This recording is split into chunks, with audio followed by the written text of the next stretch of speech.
Синус-Хот – сила природи для вільного дихання носом. Президент Франції Еммануель Макрон теж проводить таку зустріч у Парижі з іноземними лідерами. Ця зустріч має відбутися у понеділок, на початку нового тижня, але анонсовано її було сьогодні. Про те, аби через 2 роки вже великої війни в Україні подумати спільно, як далі рухатися і протидіяти Росії. Частково ця зустріч зумовлена також і певною пасивністю Сполучених Штатів в останні місяці і неспроможністю ухвалити оборонний пакет допомоги для Києва. Це теж не таємниця. Тим часом у Парижі в адміністрації президента Франції, в Єлисейському палаці, власне, наголосили про те, що будуть запрошувати ключових своїх європейських партнерів. Повного списку ще немає, але для того саме, аби обговорити спільно в Парижі те, як далі співпрацювати. Ну, зокрема, про те, що його запрошено на таку зустріч, сказав і президент Польщі Анджей Дуда під час розмови з Polsat News. Отож, в понеділок Дуда, як заплановано, буде саме у Парижі на зустрічі з Макроном. Крім того, очевидно, будуть провідні представники Європейської комісії, Європейського Союзу, швидше за все, якраз високий представник ЄС із зовнішньої політики, політики безпеки Жозеп Борель візьме участь у цій зустрічі. Ну і також однією із тем, яку будуть обговорювати, це постачання снарядів, боєприпасів, всього необхідного для оборони України. Зараз Чехія дуже активно, зокрема, просуває питання надання Україні сотень тисяч снарядів, які є в наявності, і з третіх країн можна їх отримати. Чехія вже певну роботу зробила в цьому напрямку, але потрібні кошти, аби забезпечити такі поставки. Зокрема, міністр закордонних справ Ян Ліпавський заявив, що європейські країни мають взяти ініціативу на себе і повинні знайти шлях для закупівлі боєприпасів для України, яка їх терміново потребує. Поки що ми бачимо лише добру волю і сигнали позитивні з Канади, де уряд таки взявся саме за фінансування принаймні частини тих поставок, якими зараз займається Чехія, і обіцяє, власне, їх забезпечити. На суму 30 мільйонів канадських доларів Міністерство оборони Канади і уряд Канади готові профінансувати таку поставку. І з Польщі також пролунала інша важлива заява. Її озвучив міністр закордонних справ Польщі Радослав Сікорський в інтерв'ю Блумбергу. Він попередив якраз американську сторону, американську аудиторію, скажімо так, про те, що будь-яке зволікання і несхвалення загалом допомоги Україні з боку США, воно буде мати дуже глибокі наслідки для Сполучених Штатів Америки як держави і погіршить стосунки США із союзниками у Європі. Якщо додаткова допомога не буде надана Україні, заявив Сікорський, а союзники США будуть розчаровані, зрозуміють, що Сполучені Штати можуть бути і не в спромозі допомогти, навіть якщо президент особисто цього хоче, Сполучених Штатів, але політична система не спрацьовує, то це буде мати глибокі наслідки для всіх американських альянтів по всьому світу, для всіх союзників.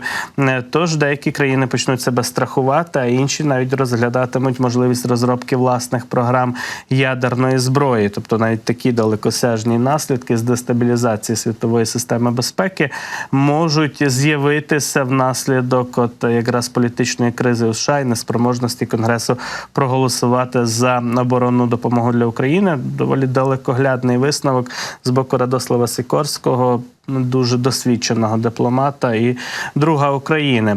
І далі якраз на тему українсько-польських уже стосунків будемо спілкуватися в нашому ефірі із Ришардом Купідурою, нашим великим другом, і 24-го каналу України загалом. Громадський діяч, науковець із Польщі Ришард Купідура з нами на зв'язку. Ришарде, вітаю тебе, доброго ранку, слава Україні!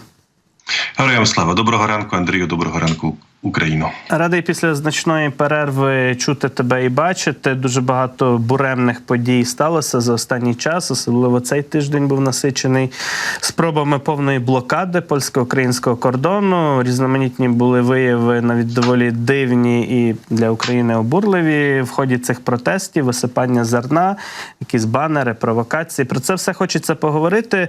Ну, але якраз і про реакцію, яку ми мали останнім часом, бо є вже заява прем'єр-міністра прем'єр-міністра Польщі Дональда Туска про те, що пункти перетину кордону з Україною оголосять об'єктами критично важливої інфраструктури в Польщі для того, аби забезпечити безперебійний перетин саме гуманітарних військових вантажів, оскільки були і такі затримки, і такі проблеми. На твою думку, наскільки це рішення доречне? Що на нього вплинуло, скажімо так? Чи, власне, оці провокації на кордоні, які побачило і польське керівництво, і розуміє, що ситуація дещо виходить з-під контролю? Чи звернення президента Зеленського, який вже напряму звернувся і до Дональда Туска, і до Анджея Дуди із проханням врегулювати проблеми на кордоні? Ну, наскільки я розумію, Дональд Туск вирішив діяти більш не на рівні символів, які, можливо, зараз не дуже є потрібним на другому, скоро почнеться третій рік повномасштабного вторгнення України, Росії, перепрошую, до України. А треба діяти більш конкретно. І я розумію, що це його рішення про те, щоб внести пункти перетину кордону до списку об'єктів критичної інфраструктури. Це є перший крок для, власне, вирішення цієї проблеми, бо це дозволить на законодавчому рівні більш рішуче діяти органам правопорядку в Польщі, тому що Польща як демократична країна, ну це не Росія, тут треба дотримуватися закону, в першу чергу органам правопорядку. Це також стосується, звісно, протестувальників, але органи правопорядку, охорони правопорядку мають мати законодавчу підставу для того, щоб, наприклад, розігнати протестувальників. Якщо пункти перетину кордону будуть внесені до, власне, списку цих об'єктів критичної інфраструктури, тоді це вже буде законодавча підстава для того, щоб вони були розблоковані і щоб забезпечити безперебійний перетин товарів, зокрема і гуманітарної, і військової допомоги для України.